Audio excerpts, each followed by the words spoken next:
Arka kos duku kos pakai nak kuni. Ammoo maaltu ta'e? Untuk nak aku arka kos mata. Dhugaadha. Dhugaa. Mee gooftaaf galata laadhaa. Nara kubaa ture garuu narraa dhaabbateedha waaqayyoon. Mataan si dhukkuba. Baay'ee humna wal gara kubaa ture. Mee gooftaaf galata laadhaa. Hallelujah. Thank you. Maaltu ture kee? Mataan kubaa. Yeroo dhuftu mataan si dhukkuba. Ishi ammoo maaltu ta'e? Amma hin jiru. Dura mataa kee baay'ee si dhukkuba. Mee warri kana dhageessan gooftaaf galata laadhaa. Yeroo baay'ee mataa kee kana si dhukkuba. Gaamu waldaa dhuftu si dhukkuba. Alatti si dhukkuba. Amma maaltu ta'e yeroo dhuftu? Amma nagaadha. So maarree gooftaaf galata laadhaa. Barabaraan.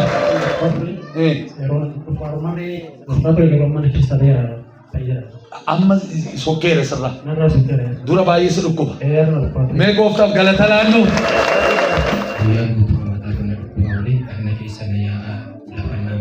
Ishi. Namni wajjin illee jira jechuudha. Namni itti himee jechuudha. Ishi. Baay'ee dhukkubaa ture jechuudha. Mataan koo akka malee nama naannoo tola dhukkubuu dhufee gaafa bifa kana taa'eetuma waaqeffadhu inni dura mataan koo dhukkubni dura dhagna keessa na yaa'u na dhiisee inni lafti namaa na dhiisee amma baay'ee gurgura. Amma nagaa kee. Amma nagaa kooti waaqayyoon. Otoo manfeen tokko hin jiraatin. Ishi. Yeroo dhuftu. Ishi. Amma nagaa kee. Intiqaalle ililleen keessa waaqayyoo.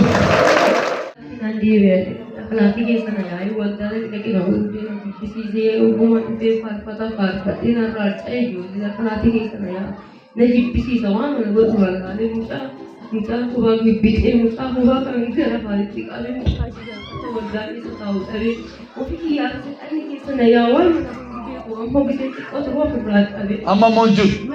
Hallelujah.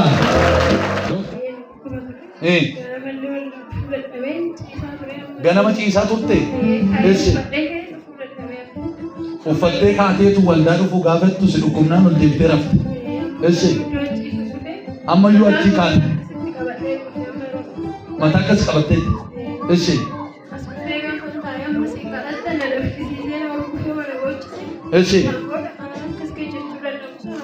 Amma nagaadha. Ayi gooftaa koo. Mee galatiitiin xiqqaatan gooftaadhaaf galata laadhaa. Garaana cimina. Ergattee taa'aa turte.